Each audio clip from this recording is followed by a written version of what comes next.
The first part of the journey was undertaken in the company of Lord and Lady Gage. Our object was to try and get some shooting in the Caucasus. They would thereafter take passage in a tanker across the Black Sea and return to England.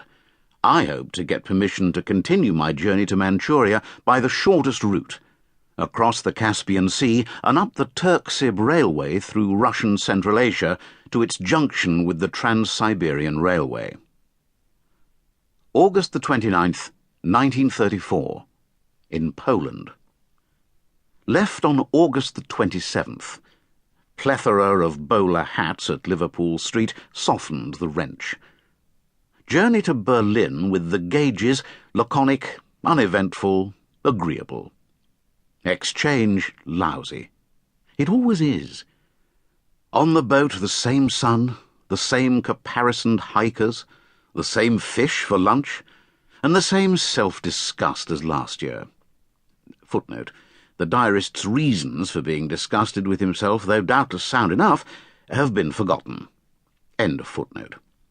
Holland, no less flat. Berlin. Took a communal bathroom at the Adlon, than which I know of no more depressing hotel. Empty, dark, pompous.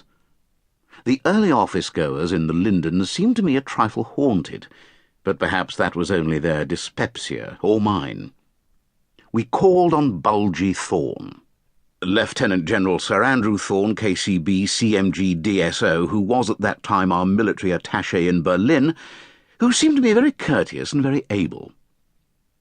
The usual tabloid summary of the German situation, during which I heard for the first time of their former military liaison with the Red Army.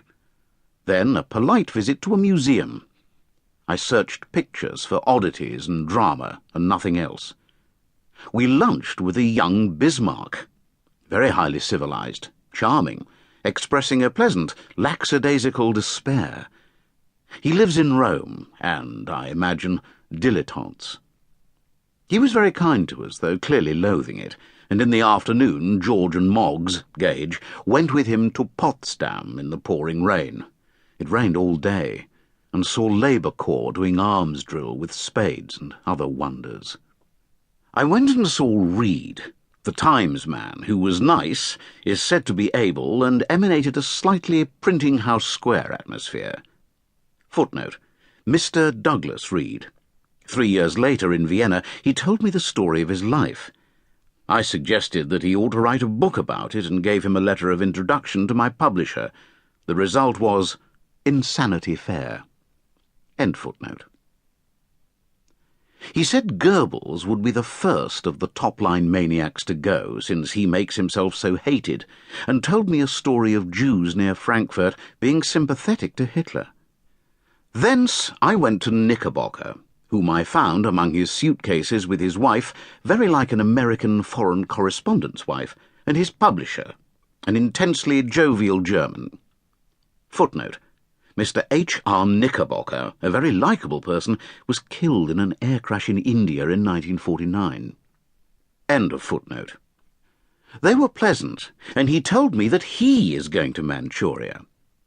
After that, I fiddled about writing and wiring and telephoning till 7, when we all went to a film called Masquerade, with a new Viennese actress called Paula Wesley, who was fairly ugly and nothing extra. But the film was a good job of high comedy. We could only get 3 seats, so the hapless Bismarck had to go home. He must have had a terrible day. Afterwards, we ate frankfurters in a cafe and then spent hours at the station fiddling about with our luggage. I recommended taking almost everything in our sleepers for cheapness and security, but was nearly forestalled by an official who objected that we had more than was allowed and must register more. We had hardly any marks, so this looked bad, but I suggested that George should proclaim himself, and at the sight of his laissez-passer, snobbery triumphed, and we got away with it. Footnote. George, who was at that time a lord-in-waiting to King George V, had been given by the German Foreign Office a document asking officials to treat him with courtesy and consideration. End of footnote. Moggs sat on the luggage and read War and Peace.